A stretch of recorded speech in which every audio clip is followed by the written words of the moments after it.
Dear students, today we will discuss about electrophoresis. Electrophoresis is the separation of charged particles under the influence of electric current. It is the separation or movement of charged particles. Naturally, in this case, we are talking this in regards to biomolecules. So, the biomolecules which have charge in them, we can separate them by applying an electric current to it.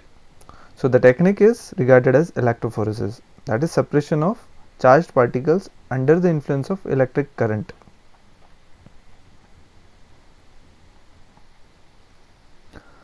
What is electrophoresis? A method of separating large molecules such as DNA fragments or proteins or any charged particles which are present within a cell. So, that can be a drug, a peptide, a novel molecule which has been engineered or synthesized in a lab. All of them can be separated with the help of electrophoretic method. So, it is a separating method, a technique which separates or runs the molecules differently on an electric field. A method of separating large molecules such as DNA or protein from a mixture of similar molecules. So, this is the most important task that we routinely encounter. We find that several biomolecules they are present in a living system, and for the study, for isolating them or studying their effects or their side effects, they must be isolated, they must be separated from the others, and only then it will be possible for a researcher to what we can say, analyze it. We can have its other effect and many other things can be studied only after separation. So, the separation is the first priority of any biomolecule study. With the help of this technique, we can separate it from a mixture. An electric current is passed through a medium. So, that medium, it contains, that media may be of different types, but it contains what we can say buffer, and that with the help of that buffer, which again has a particular charge, it makes that molecule to separate upon a what we can say supporting medium. So, that media here it can be an agarose gel. If we are studying the agarose electrophoresis, the media will be an agarose.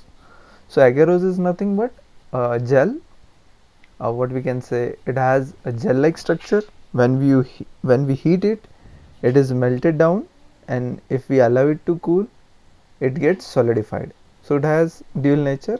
When we heat it, it gets solidified.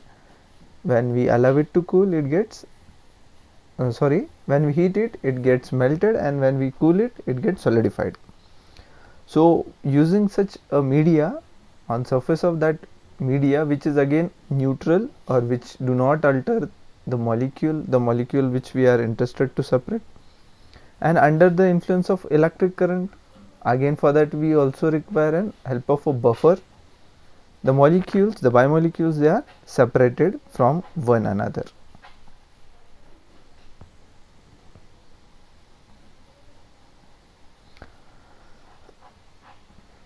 An electric current is passed through a media containing the mixture, and each kind of molecule, it travels through the medium at a different rate. Now, the movement, that is separation, it differs with the molecule. So, it will differ with the charge, it will differ with the size and other nature of that molecule. So, basically depending upon its charge and depending upon its size, it is migrated differently under the influence of electric current.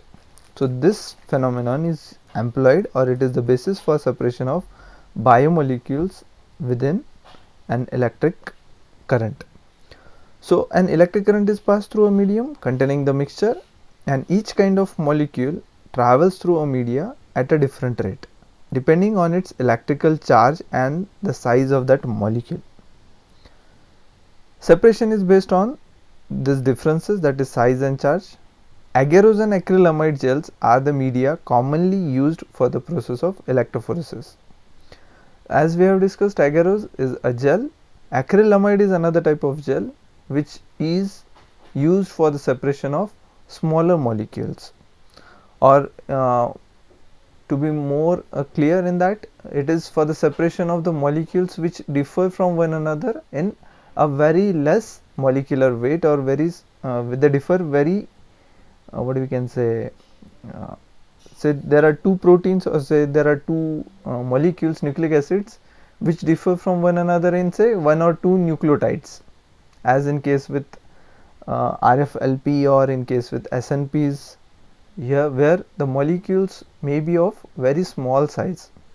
They can be separated by using such high resolution gel. For that we use, instead of agarose, we use their polyacrylamide gel. So agarose and acrylamide gels, both of them can be used for the separation, or they are used as a media for the separation of biomolecules depending upon our need. The pH and other buffer conditions are arranged so that the molecules being separated carry a net negative charge. Now most often for the separation of say nucleic acid, as we know, it is an acidic molecule, nucleic acid. As it carries an acidic group, obviously it will have a negative charge on it, and it will try to move towards the positive electrode. So otherwise also, for the separation of proteins, for the separation of say immunoglobulins, we used a buffer of say higher pH, and we purposefully impart a negative charge on the molecules, because we know amino acids, they have both the charge. Amino acid can be acidic, they can be basic, and amino acid are the building block of proteins. So the overall charge on a protein, it depends upon the type of amino acid present over there. So it will be a more problem while separating the proteins on the basis of the charge and their molecular weight at the same time. So for the separation to have an ease in that, we make the charge of protein, that is negative charge, by employing a buffer of higher pH or basic pH. It's around 8.6 pH is maintained within that buffering system, and we separate the proteins on the basis of electric current, but only on the basis of their size and not on the basis of their charge. So these molecules, they have been forcefully, or most often they are imparted a negative charge, so that they will move by the electric field toward the positive pole. As they move through the gel, the larger molecule will be held up as they try to pass through the pores. Now in this case, we must know the sieving effect.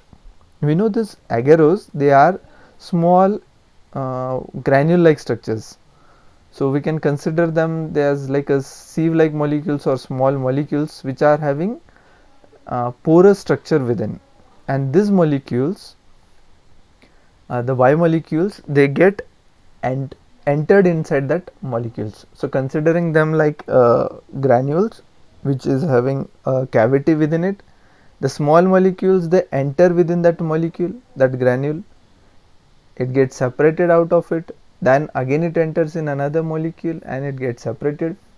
So these small molecules, they get entered and they get exit from individual molecules of the media, while the larger molecules, they do not pass through it. So there is this create a difference in the separation. So based on the basis of this, there are several different types of electrophoresis. Even the same principle is also applied in the chromatographies. So for that we will have another discussion on chromatography, that is the molecules which are larger in size, how they can be separated fastly, and the molecules which are of smaller size, they can be separated by different speed or different pace. So we can call that as a molecular sieving effect. As the molecule, as they move through the gel, the larger molecule will be held up as they try to pass through the pores of the gel, so they are retarded, while the smaller molecules will be impeded less and they will move faster. So it is like a small child, and if you ask him to move through a crowd and to reach a particular destination, he can find his own way very fastly. Or say for example, there is an barricade, or say there are a fencing, and if we ask two or three different individual. One is very small in size, a child say 3-4 age. The other one is an younger one, he is say 15-20 years, and the other one who is very healthy and very fat, say around 25-30 years. And we ask them to move through that fencing. Obviously the molecule, the person who is very small in size, he can blend or he can turn himself, or he will be able to move through that fencing easily. Compared to that, the younger one will have to struggle, while the one who is very much elder, he will be at a difficult task, or it will be very difficult task for him to move through this fencing. Similar effect can be seen in case with the electrophoresis also. So the molecule which is smaller in size, it migrates very faster. So this molecule which moves very fast is generally a smaller in size. So thus a result in separation of on the basis of the size with the large molecules nearer the well. So well means where we have added our sample. We will discuss this in coming slide through graphical representations as well. So where we apply the sample, the larger molecules, the molecules which are what we can say bigger in size, they will not move to a larger extent, and they will be found very close to the well where we have added or where we have loaded the sample. While the molecules which are of smaller size, they will move very efficiently, very fastly through the gel. The phosphate groups on the backbone of the DNA. For the separation of DNA, we use phosphate buffer. So the phosphate group on the backbone of there are generally different types of buffers are used. Generally, the TAE, or we can call it as a tris acetate EDTA buffer is used, or tris borate EDTA buffer is used. So TAE buffer, they are generally empowered, or they are generally used for the separation of biomolecules like DNA and all. For the separation of say proteins, we can rely on other types of buffers. Depending upon the molecule of our interest, we can change the buffer. But in general, for the separation of DNA, the phosphate group on the backbone of DNA molecule, it readily gives up its H plus ion. We know that the DNA, it carries H plus ion and it can be easily given off. Therefore, nucleic acid, they acquire or they adopt the negative charged under most given buffer conditions. The DNA molecule thus migrate away from the negative electrode, that is from cathode, and they try to move towards the positive electrode, that is towards the anode. Higher the voltage, greater the force felt by that DNA molecule, and it will migrate. So if we increase the voltage, the speed of that separation will increase, but again there are limitations. We can't increase the voltage more than a significant extent, because if we increase that, there are other parameters that can interfere with the separation of that molecules. So the temperature will increase, there will be loss of that molecules, it may get denatured if we apply a higher voltage or a higher electric current to it, and likewise. So for the separation of nucleic acid molecules, and temperature voltage around 150 is employed, which ideally provides around 40-50 minutes or around 1 hour for the separation of nucleic acid molecules. Now electrophoretic separation of DNA, it can be carried out with the help of say agarose gel, that is we have discussed a stationary phase, or that media can be an agarose, or it can be an acrylamide gel, or the third type of source or base can be used, that is capillary. As the name suggests, capillary you might have seen in your +2 classes. This is a small delicate tube like structure which is hollow within, and such similar system can be employed in electrophoresis for the separation of molecules. So initially moving boundaries and other types of electrophoretic methods were earlierly used, but nowadays they are not routinely used in molecular biology. Gel matrix used for the electrophoresis of DNA. So we'll start with the agarose. Agarose, as we have discussed, agarose is a gel-like structure. It has been collected from seaweeds. So we know the red algae found within a sea or near the seashores. So such algae, from that we can get this particular component, agarose. So this agarose, it has a gel-like nature. So it is agarose powder. If we dissolve it in a buffer and we heat it, it will get liquefied, it will melt out. When it is melted down, it will be almost colorless liquid. When we pour it on a casting tray and allow it to cool, it gets solidified and it turns out like a gel or jelly chocolate. So it is as like the Fallo, I guess you have seen, it is a gel like chocolate. So this agarose has that ability. If you take it, add that powdered agarose powder within to an buffer and you heat it, it gets dissolved, it gets melted in it. When we pour it into a casting tray and allow it to cool, it gets solidified, and after it gets solidified, its nature, it is not very tough in nature, so it is not a pure solid like molecule, but it is a gel like molecule. But this gel is a, what we can say, a delicate type of gel. It is not very thin or very what we can say, it depends upon the percentage of agarose powder you have added to the buffer.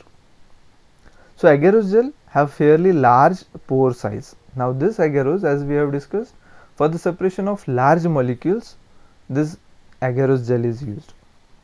So the molecules having larger size, so larger molecular weight molecules can be separated using agarose gel.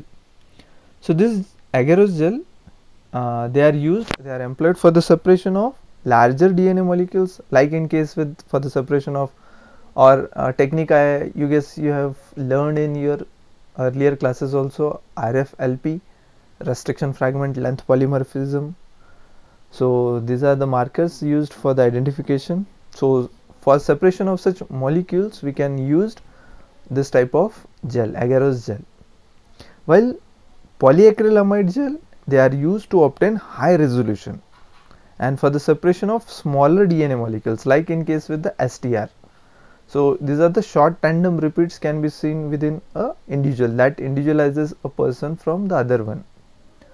So for the separation of such small repetitive structures, to identify a small nucleotide repeat which can be varying only in 1 or 2 nucleotides. So for the identification of such repeat amongst the different individuals, so we require a high resolution gel, and that is polyacrylamide gel.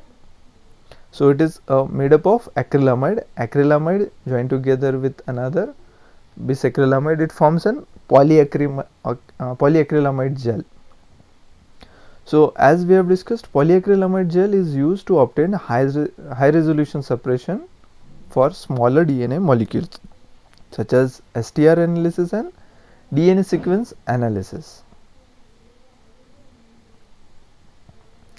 Introduction to agarose gel electrophoresis.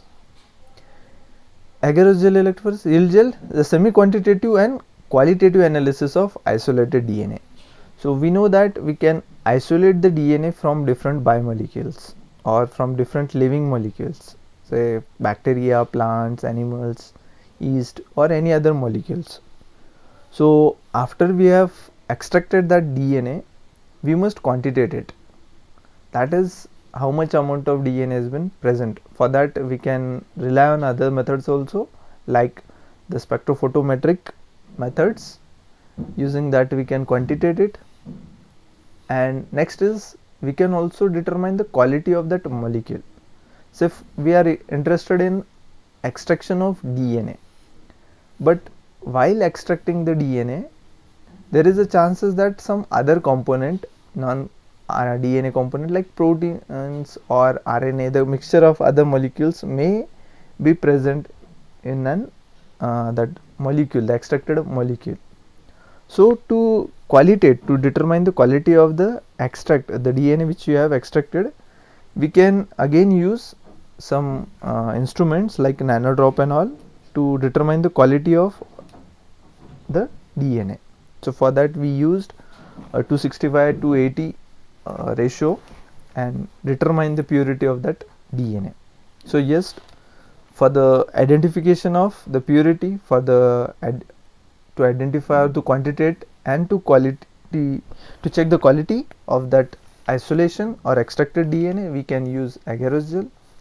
Next is for the separation of this DNA which has been cleaved with or digested with the different enzymes, some restriction endonuclease enzymes. So like in case with the RFLP, restriction fragment length polymorphism, which is followed by southern blotting and hybridization with a labeled probe. For that we can use this technique.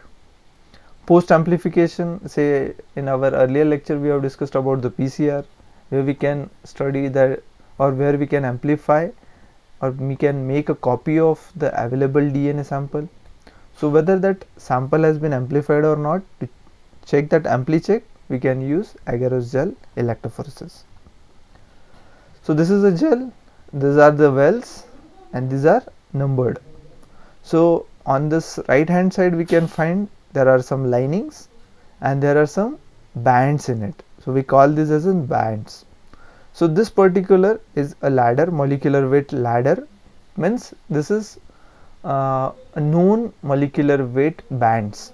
So if we separate these molecules, a nucleic acid, onto this gel, if we find these bands over there, what is the molecular weight of this band? For that we must run a known ladder along with it, so that the length of this band, if it matches with this, we can say that what is the molecular weight of that particular band.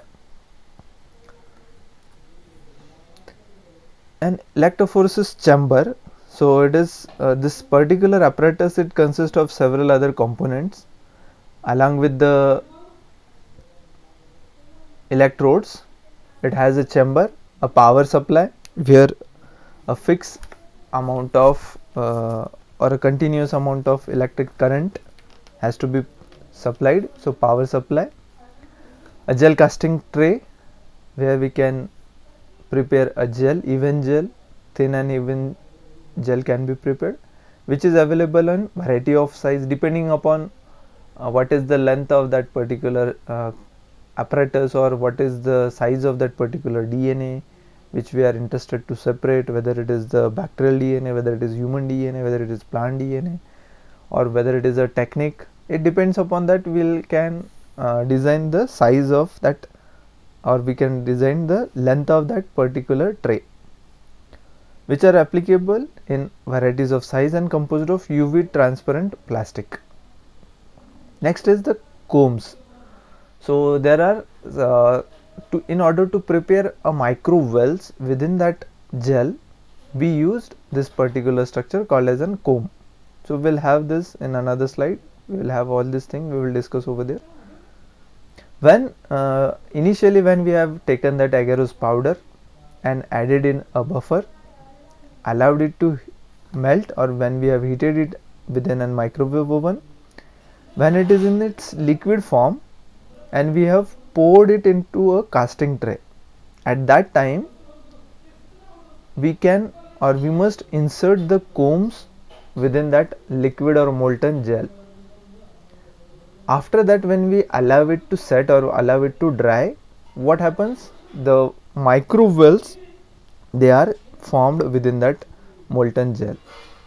As the gel gets solidified, as the comb is present over there, it will cover that particular, it will occupy that particular space.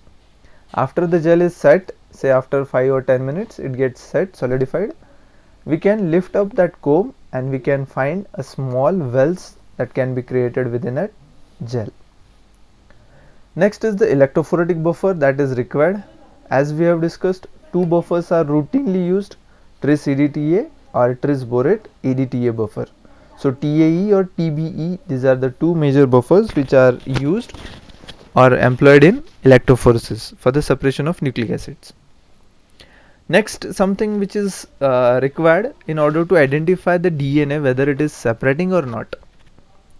So during the process of electrophoresis, in real time we must know how much length of distance it has covered, and also while loading that sample we know the DNA is very tiny molecule. It rarely has any higher molecular weight, and while loading that sample, that is means adding that sample to the well, it can get what you can say dissolved, and it get flooded up with the buffer throughout the tank. So to avoid this, we can add a molecule which is having higher density, like a molecule like say glycerol.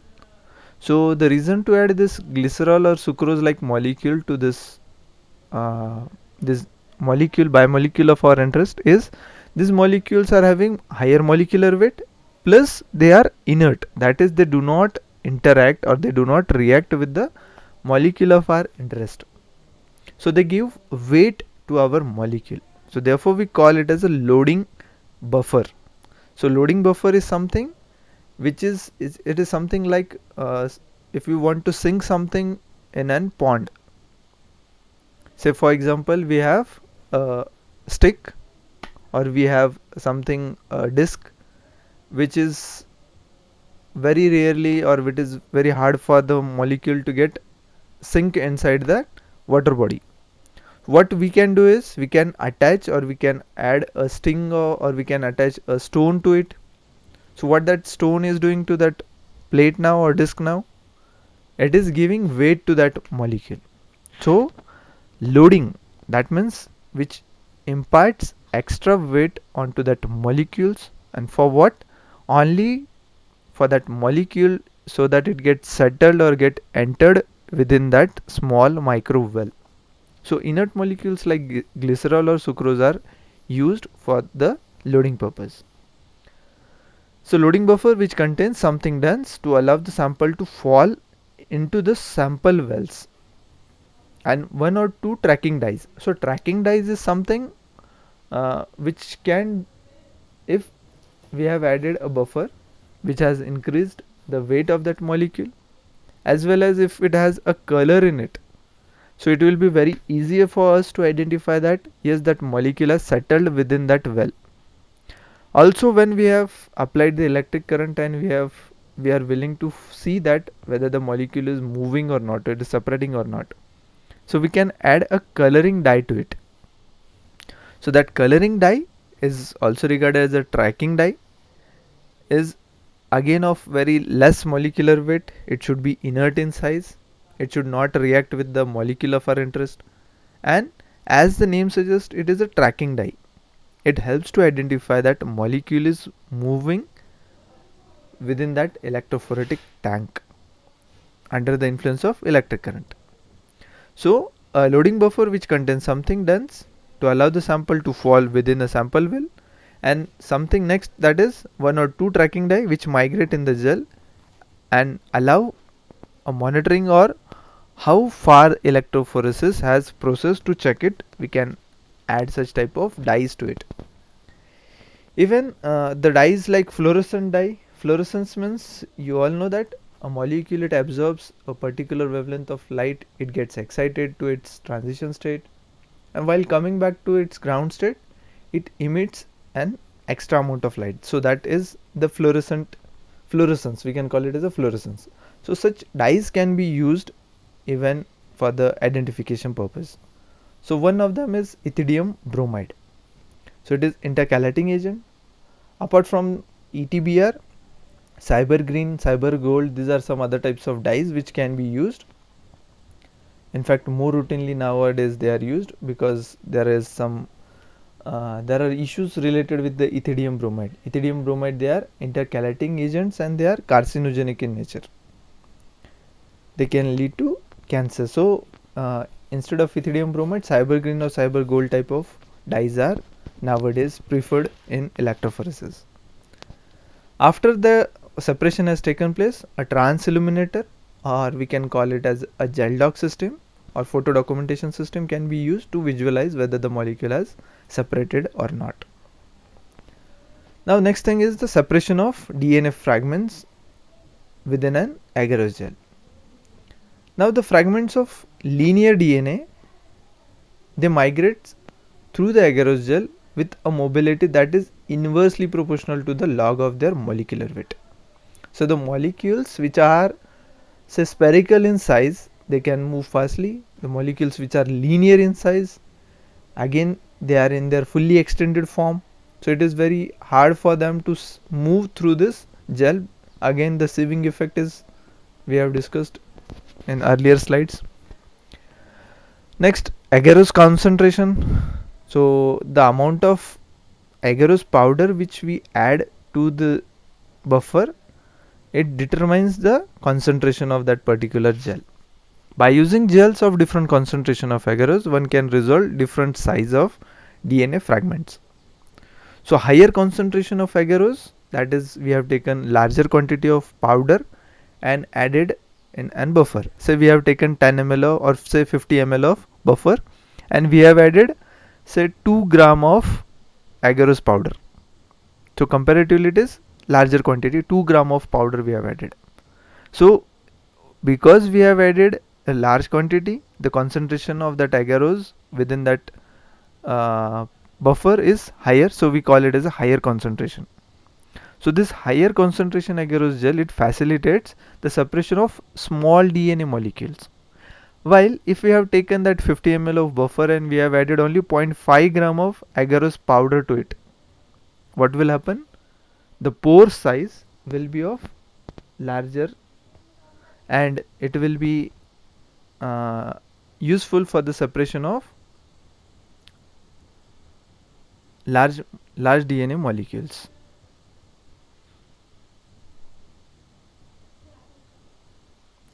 Next is agarose concentration. So here we can see 0.7, 1% and 1.5%. So depending upon these molecules, the separation can be seen here.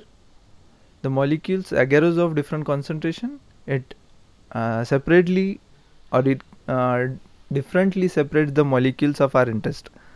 So where we have added larger quantity, the separation is not that clear. Where we have added little amount of agarose to this buffer, that is lower concentration, it has helped in proper separation. So the molecules of higher molecular weight they can be separated with this particular effect. So here we can compare the percentage of agarose. If we have taken only 0.3%, means very little amount of agarose, so we can separate the DNA molecules like of 60 to 5 kilo base pair. So a large molecules can be separated by taking smaller percentage of agarose.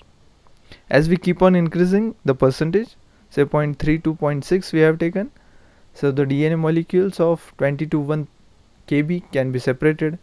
As we have kept on increasing the percentage of agarose, say 2% of agarose, we can separate 3 to 0.1 kb of DNA. So that is small molecules can be separated by using higher percentage of agarose gel. Next is the voltage. As the voltage applied to a gel is increased, the larger fragments migrate proportionally, that is faster than smaller fragments, so they will move readily or they will move very fastly. For that reason, the best resolution of fragment larger than 2 kb is attained by applying no more than 5 volt per cm to the gel. This cm value is the distance between this two electrode and not between the length of the gel. Electrophoretic buffer.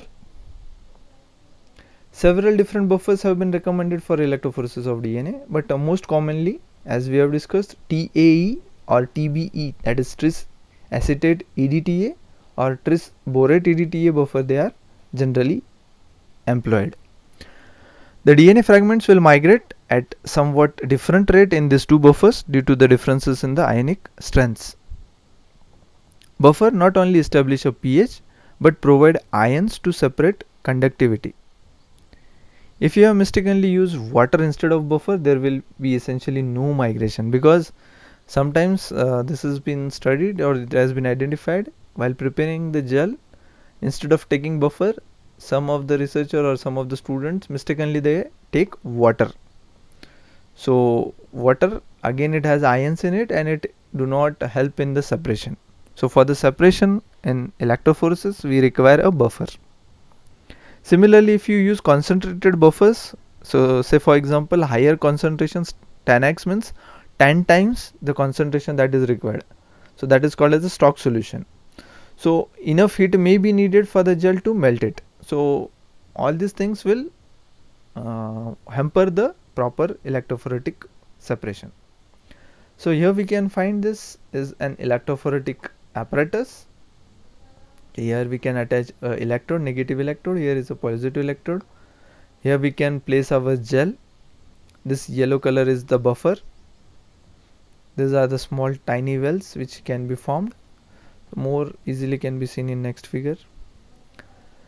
Agarose gel tip. When preparing agarose for electrophoresis, it is best for sprinkle that agarose into room temperature buffer, its frill, and let it set say for 1 minute before microwaving. So we have taken a buffer, we have added the agarose, mix it properly and allow it or wait for a minute or so, and then take it to the microwave oven, melt it out, and after that allow it or pour it into the casting tray. The electrophoresis buffer can affect the resolution of the DNA. The TAE buffer provides better resolution of fragments which are of more than 4 kilo base pair, that is 1000 base pairs of DNA nucleotides. While TBE, the Tris Bore TDTA buffer, it provides better resolution of 0.1 to 3 kb fragments. So depending upon the molecule of our interest, we can choose the buffer. In addition, use the TBE buffer when electrophoresis is more than 150 volt. So generally we use 150 volt, and use TAE buffer with supercoiled DNA. Supercoiled means the DNA which is more coiled. So we know the double helix structure, but the DNA is further coiled, and that further coiling is referred or regarded as in supercoiling. Migration of DNA is retarded and band distortion can occur when too much buffer covers the gel. Again, after adding all these components, we have to cover the surface of gel by adding a buffer on or extra buffer on the surface of that gel. So if we add extra quantity more than required, it can again hamper the separation process. The slower migration results from a reduced voltage gradient across the gel. Loading DNA in the smallest volume possible will result in sharper band. So while loading the sample, we have to take care that we don't load larger quantity of DNA or more quantity of DNA into that agarose gel. So little or minimum quantity has to be loaded while separating or while intending to separate the molecule using electrophoretic process. The electrophoresing a gel too hot can cause the DNA to denature. It can also cause the agarose gel to deform. So anything which is not recommended, if you use it, it will hamper the separation process. So how to perform that process? So we have to take this is a weighing pan, and we have taken this agarose powder onto this weighing machine. We have say 0.5 gram of agarose powder has been taken. Mix this agarose into this conical flask which contains a buffer, so which we have already taken. So within this conical flask we have added that agarose powder. Again, do remember, if we have preparing a gel of say 100 ml buffer, we have to take around 250 ml flask. Next thing, after we have added that powder to that buffer, we have to swirl it, we have to mix it, then we have to place it into a microwave oven and allow it to melt. We have to heat it and allow it to melt, and unless it turns colorless. Next, this is a casting tray. This is a comb. Here we can see it has such E-like structures, so extra openings, or we can say finger-like projections and this has two notch. So this notch, it gets fit within this cavity. It can get fit over here. So now, when in earlier slide we have seen that we have taken that agarose powder in an buffer, we have heated it, we have melted it. After it is melted, we have taken this casting tray. So it is a plastic casting tray where this is a comb. We will place this comb within that casting tray, and later on we will pour our sample. So this is a comb which we have placed in this notch, and we are now pouring this gel, this conical flask. It contains that molten agarose. We are pouring it in this casting tray. So such similar small notches, they are seen here and at this end.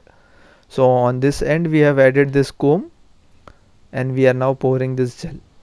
After the gel has been poured, we will allow it to set. So we will wait for say 5 to 10 minutes, and we will keep it onto a surface of a plain and static environment. Once the gel has been set, we can lift off this comb, and it will generate small micro wells. So such similar small micro wells can be seen over here. They are formed because of this particular comb. Now with the help of this micro pipette tip, we can load our sample. Load means we have to add our sample. So load one DNA sample into each well on the gel. So this is a small micro well. Using this micro pipette tip, we can add the sample in this micro well. For the different samples, we will have to use this different tips for the different samples. Next is, after we have added that DNA molecules, so here we can see the DNA, our DNA is a colorless molecule, but here it appears blue in color because we have added a loading dye along with a tracking dye. So loading dye which imparts load to that molecule, which will help it into the settling into that well, and tracking dye is something used for the identification, for visualizing whether that molecule is separating while the process of electrophoresis is taking place or not. So for that we have added a loading dye in it. Next is, connect the gel to a low voltage power supply. So for the initial stages, for a few minutes we have to run it on low voltage. Say 5 or 7 minutes we have to run it on low volt. Later on we can increase the volt to 150.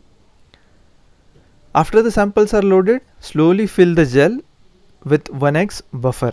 So this particular tank is regarded as an electrophoretic tank. So this small area, which is here we can see an elevated structure. This structure we can visualize it as H-like structure. So this particular region is where we can find our gel. These are the small micro wells loaded with our sample. Now it has these troughs, so they have to be filled with this 1x buffer. So this buffer is the electrophoretic buffer. Generally 1x TAE buffer is employed. Again depends upon the molecule of our interest. 1x TAE or TBE buffer, they are used for the DNA. One thing we have to make sure that the surface of this gel is completely covered with this buffer. Alternatively, gels can be covered with the buffer first, and then sample in dye buffer are loaded on each well. So we can do otherwise also, that is, we can add this buffer.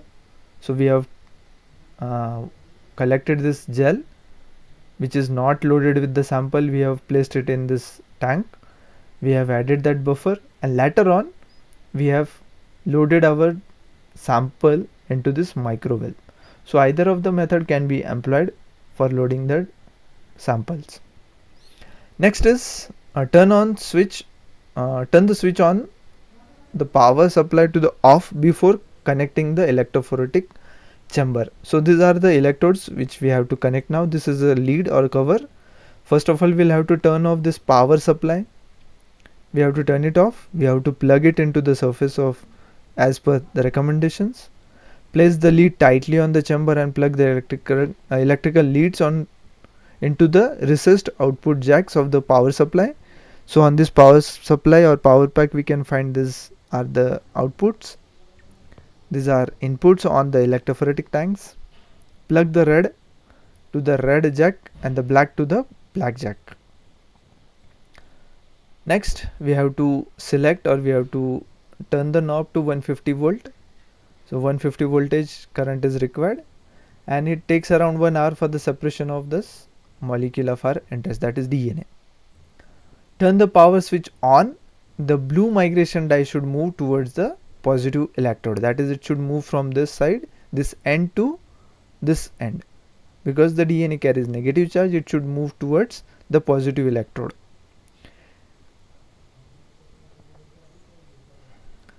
Next, after say 1 hour of separation, we can find this die which is present on this well. It can move at somewhere intermediate location, or it may have moved to this particular location.